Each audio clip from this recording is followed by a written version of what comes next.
Exodus chapters 1 through 3. Chapter 1. These are the names of the sons of Israel who came to Egypt with Jacob, each with his household: Reuben, Simeon, Levi, and Judah, Issachar, Zebulun, and Benjamin, Dan and Naphtali, Gad and Asher. All the descendants of Jacob were 70 persons. Joseph was already in Egypt. Then Joseph died, and all his brothers and all that generation. But the people of Israel were fruitful and increased greatly. They multiplied and grew exceedingly strong, so that the land was filled with them. Now there arose a new king over Egypt, who did not know Joseph. And he said to his people, "Behold, the people of Israel are too many and too mighty for us. Come, let us deal shrewdly with them, lest they multiply. And if war breaks out, they join our enemies and fight against us and escape from the land." Therefore they set taskmasters over them to afflict them with heavy burdens. They built for Pharaoh store cities, Pithom and Ramses. But the more they were oppressed, the more they multiplied, and the more they spread abroad. And the Egyptians were in dread of the people of Israel.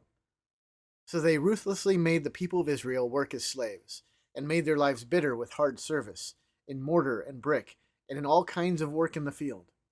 In all their work they ruthlessly made them work as slaves.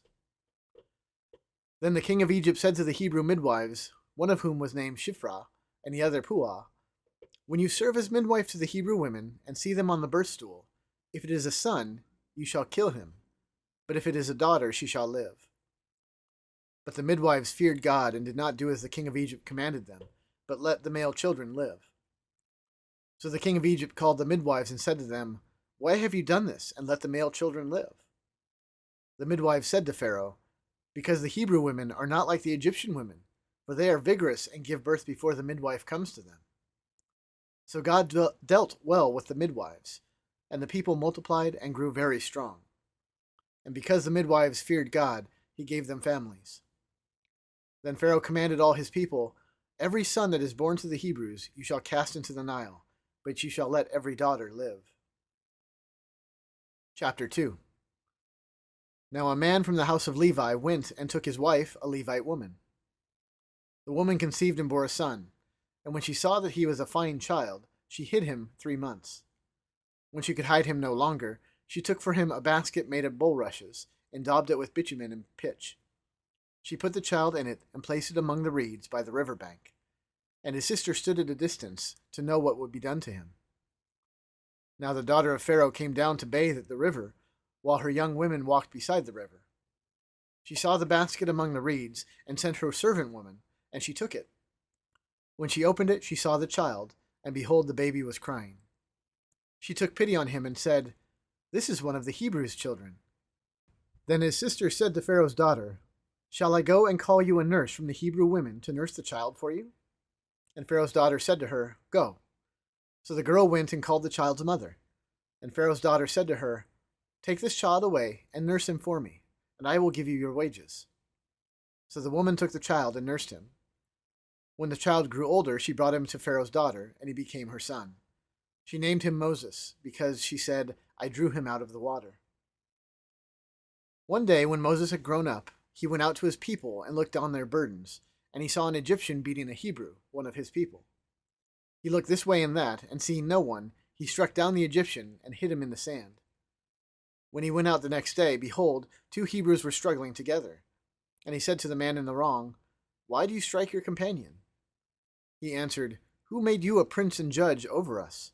Do you mean to kill me as you killed the Egyptian?" Then Moses was afraid and thought, "Surely the thing is known." When Pharaoh heard of it, he sought to kill Moses. But Moses fled from Pharaoh and stayed in the land of Midian, and he sat down by a well. Now the priests of Midian had 7 daughters, and they came and drew water and filled the troughs to water their father's flock. The shepherds came and drove them away, but Moses stood up and saved them and watered their flock. When they came home to their father Reuel, he said, "How is it that you have come home so soon today?" They said, "An Egyptian delivered us out of the hand of the shepherds, and even drew water for us and watered the flock." He said to his daughters, "Then where is he? Why have you left the man? Call him, that he may eat bread." And Moses was content to dwell with the man, and he gave Moses his daughter, Zipporah. She gave birth to a son, And he called his name Gershom, for he said, I have been a sojourner in a foreign land. During those many days the king of Egypt died, and the people of Israel groaned because of their slavery and cried out for help. Their cry for rescue from slavery came up to God, and God heard their groaning, and God remembered his covenant with Abraham, with Isaac, and with Jacob. God saw the people of Israel, and God knew. Chapter 3. Now Moses was keeping the flock of his father-in-law, Jethro, the priest of Midian, and he led his flock to the west side of the wilderness and came to Horeb, the mountain of God. And the angel of the Lord appeared to him in a flame of fire out of the midst of a bush. He looked, and behold, the bush was burning, yet it was not consumed. And Moses said, I will turn aside to see this great sight, why the bush is not burned. When the Lord saw that he turned aside to see, God called to him out of the bush, Moses, Moses. And he said, Here I am. Then he said, Do not come near. Take your sandals off your feet, for the place on which you are standing is holy ground.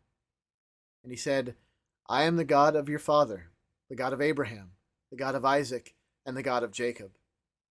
And Moses hid his face, for he was afraid to look at God.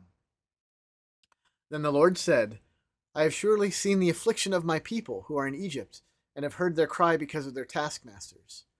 I know their sufferings, and I have come down to deliver them out of the hand of the Egyptians, and to bring them up out of that land to a good and broad land, a land flowing with milk and honey, to the place of the Canaanites, the Hittites, the Amorites, the Perizzites, the Hivites, and the Jebusites. And now behold, the cry of the people of Israel has come to me, and I have also seen the oppression with which the Egyptians oppress them. Come, I will send you to Pharaoh, that you may bring my people, the children of Israel, out of Egypt. But Moses said to God, Who am I that I should go to Pharaoh and bring the children of Israel out of Egypt? He said, But I will be with you, and this shall be the sign for you, that I have sent you. When you have brought the people out of Egypt, you shall serve God on this mountain. Then Moses said to God, If I come to the people of Israel, and say to them, The God of your fathers has sent me to you, and they ask me, What is his name? What shall I say to them? God said to Moses, I am who I am. And he said, Say this to the people of Israel, I am has sent me to you. God also said to Moses, Say this to the people of Israel, The Lord, the God of your fathers, the God of Abraham, the God of Isaac, and the God of Jacob, has sent me to you. This is my name forever, and thus I am to be remembered through all generations.